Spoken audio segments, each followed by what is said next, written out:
Alabama and Florida State got together in week one of the 2017 campaign as top 5 teams.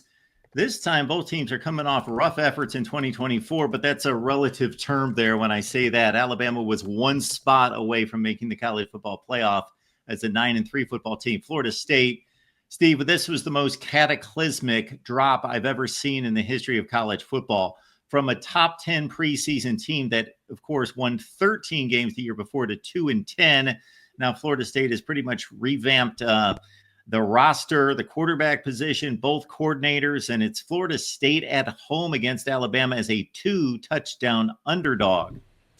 Yeah, there's really nothing but upside for Florida State. They were so bad last year, like you said, Mark. But then again, college football, you talk about 19, 20-year-olds, a lot of changes in the roster, both OC and DC changing, and they don't have a preseason. You really don't play any games. You maybe scrimmage a bit. It's asking a lot all of a sudden to turn it around against one of the most physical, talented teams in the country year in and year out. With that said, though, Bama has not been a great road team in recent years. And quality home dogs, and once again, is Florida State quality? We don't know for sure, but decent home dogs are usually a pretty good play in week one. So this is a big number. It's hovering right on that key number of 14. There's a few 13.5s out there, but it's pretty 14 across the board. My 10,000 game simulation has Alabama winning by 15 on average. So 13.5 or less, if you still find, I'd probably lean Bama. But I think the total might be a better play here. Florida State was a terrible offensive team last year, and that's why they struggled so bad. They were a top 10 team in Dublin, Ireland, in that week 0 game when they lost 24-21 as a double-digit favorite to Georgia Tech. Well, that 21-point outburst was their best offensive showing of the season against an FBS opponent. Yes, they beat Charleston Southern 41-7 in the second-to-last game of the year, but in their other 10 Division 1A games, they scored 16 or less in every game after that opener. That's how bad this offense was last year. 16 or less in every game. Their team total here is 18.5. And yes, we don't talk a lot about team totals, but it's an over-under for the team's points only. 18.5. They scored 16 or less in every game but one last year against FBS opponents. And now they're playing a pretty good Alabama defense. Maybe they turn things around. I don't think it happens in week one. The game under 50.5 would obviously make sense as well.